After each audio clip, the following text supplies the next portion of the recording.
Ya pemirsa, kecelakaan maut melibatkan truk terus berulang. Terakhir kecelakaan truk kelebihan muatan di Gardu Tol Ciawi 2 berakhir 8 nyawa melayang. Perhatian pemilik terhadap perawatan kendaraannya menjadi sorotan. Namun ongkos perawatan yang tak murah ditenggarai membuat sejumlah pemilik kendaraan abai melakukannya. Garis Batas mengulasnya untuk Anda dengan judul Pelit Perawatan Ancam Keselamatan.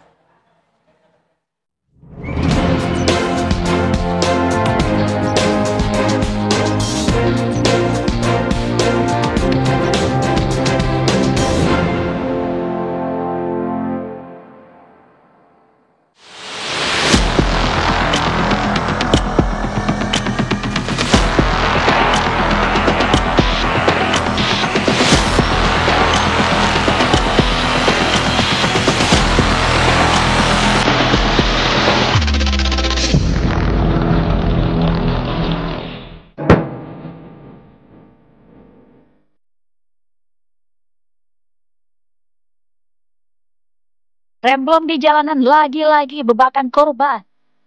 8 orang tewas dan 11 lainnya luka-luka setelah sebuah truk galon menyeruduk antrian mobil yang sedang membayar tiket masuk tol. Tolong Ciawi 2, tolong. Ciawi 2. Sejumlah petugas pintu tol pun mengalami luka-luka. Gerbang tol Ciawi, remblong. Truk menyeruduk 6 kendaraan, yaitu 1 truk dan 5 minibus. Kasus remblong memang menjadi ancaman nyata bagi para pengendara di jalan. Sayangnya, unsur perawatan berkala kendaraan bertona sebesar sering diabaikan dengan berbagai bentuk keterpaksaan.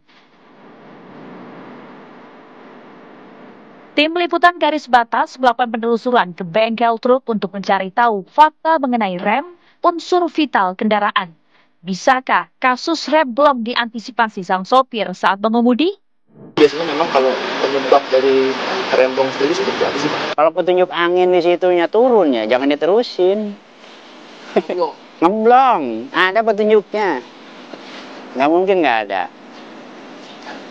Karena kan dia sistemnya ada dinamonya ya, ada mesinnya untuk mengisi.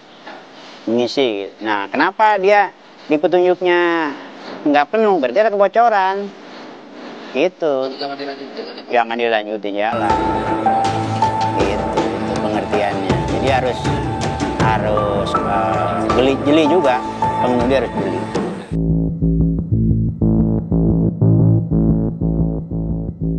Nampaknya fenomena perang tarif dan muatan pengusaha truk sudah menjadi rahasia umum.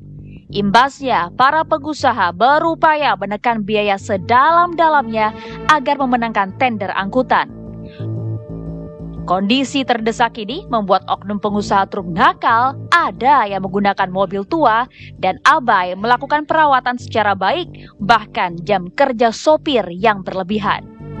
Karena biasanya para produsen atau pengusaha itu biasanya mencari angkutan logistik itu yang biasanya yang murah itu biasanya yang ilegal itu sampai, betul, yang ilegal angkut banyak gitu ya. Biasanya yang legal itu kan mesti mahal karena manajemen keselamatan terjamin, mungkin drivernya atau supirnya itu mungkin 2 misalnya, dan juga jam kerjanya terjamin. Tapi kalau kita lihat dari media sosial kemarin, pengemudi yang di Ciawi kemarin, sepertinya mereka juga sering mengeluh di TikTok. Baik. Kalau memang jam kerjanya dia tuh terbatas, diforsir seperti itu, karena berarti perusahaannya memang tidak melaksanakan manajemen keselamatan yang benar atau dan tepat. Oke. Kita bicara itu dari hulu dan hilir. Nah, hulunya ini, undang-undangnya ini memang masih lemah. Tidak ada di situ menyebutkan pengusaha sebagai tersangka jika salah. Kalaupun misalnya ada remnya bermasalah, selalu disalahkan sopir. Sopirnya mengapa tidak periksa, ngecek dulu. Padahal dia kan bukan pemilik. Dia bukan, dan dia bukan teknisi pemilik juga, mungkin dia walaupun tidak melakukan kir pun juga yang salah tetap drivernya, harusnya kan tetap pemiliknya. Nah, makanya kita perlu revisi Undang-Undang 22 2009 ini. Jadi semua stakeholder juga harus terlibat, juga termasuk pengusahanya, pemilik barangnya pun juga harus kena juga. Kenapa kamu harus memilih yang murah? Mengapa kamu memaksakan yang seharusnya truk itu tonasenya 20 ton, dia paksa 40 ton, misalnya. Itu kan juga berarti yang juga pemilik barangnya, juga pengguna jasa juga harusnya kena.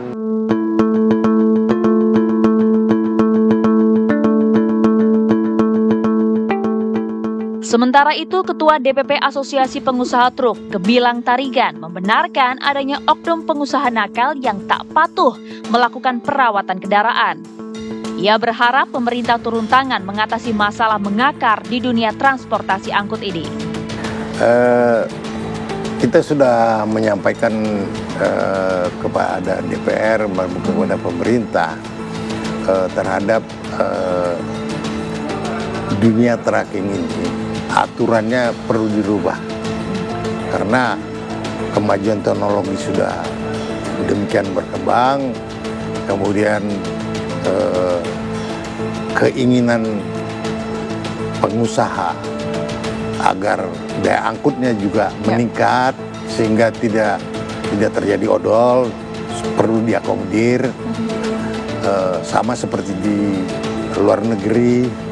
Teknologi yang mereka gunakan sudah teknologi yang canggih, truk kita masih truk yang teknologinya yang terbelakang, jadi perlu ada pembaruan. Saya kira perlu ada pembatasan usia, karena truk yang sekarang ini tidak ada batas usia.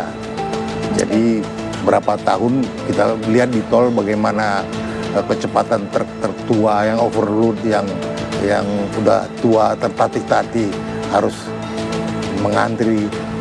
Nah ini juga tentunya akan mengakibatkan kecelakaan ketika ada mobil yang pengemudi pribadi yang kenceng nabrak dari belakang segala macam. Nah jadi kami menyarankan untuk dibuatlah aturan bagaimana ada scrapping bagi truk-truk yang sudah tidak layak jalan lagi supaya dilakukan peremajaan.